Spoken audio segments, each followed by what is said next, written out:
আসসালামু আলাইকুম। অসংখ্য ধন্যবাদ আপনাকে কথা বলার সুযোগ করে দেওয়ার জন্য। তো সর্বপ্রথমে জানতে চাচ্ছি আপনি কেমন আছেন? আলহামদুলিল্লাহ। যাক, আল্লাহ পাক আপনাকে ভালো রেখেছে। তো আপনার নামটা জানতে পারি?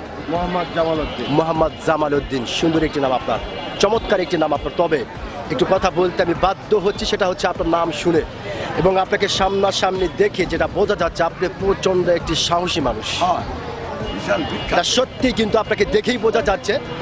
তো যেহেতু আপনি বাংলাদেশের একজন সচেতন নাগরিক এবং বাংলাদেশের একজন সাহসী মানুষ, সেই ক্ষেত্রে এই বিষয়টি আপনার কাছ থেকে জানতে চাচ্ছি যে এখনও মাঝে মাঝে উকি মারে একটি বিষয়, সেটা হচ্ছে বাংলাদেশের সাবেক প্রধানমন্ত্রী শেখ হাসিনা বাংলার মাটি ছেড়ে ভারতের মাটিতে অবস্থান করতেছেন। তো এই বিষয়কে কেন্দ্র করে বাংলাদেশের বিভিন্ন ধরনের মানুষ বিভিন্ন ধরনের কথা বলছে। কেউ বলছে শেখ হাসিনা কখনো কোনো দিন বাংলার মাটিতে আর পা রাখতে পারবেন না, আবার অনেকেই বলছে না, শেখ হাসিনা আসবে অচিরেই বাংলার মাটিতে বীরের বেশে।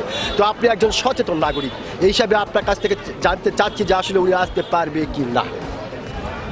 এটা বিষয়টা হলো যে শেখ হাসিনা যেহেতু 24শে আগস্টে যেহেতু জি। পালিয়ে গেছে, জি জি, এটা আমি আশা করি হয়তো না আসারই চিন্তা ভাবনা না আসার চিন্তা আসতে পারবে, আমি এটাই বিশ্বাস করি। এটাই বিশ্বাস এটাই আমি করতেছি। বিশ্বাস করি।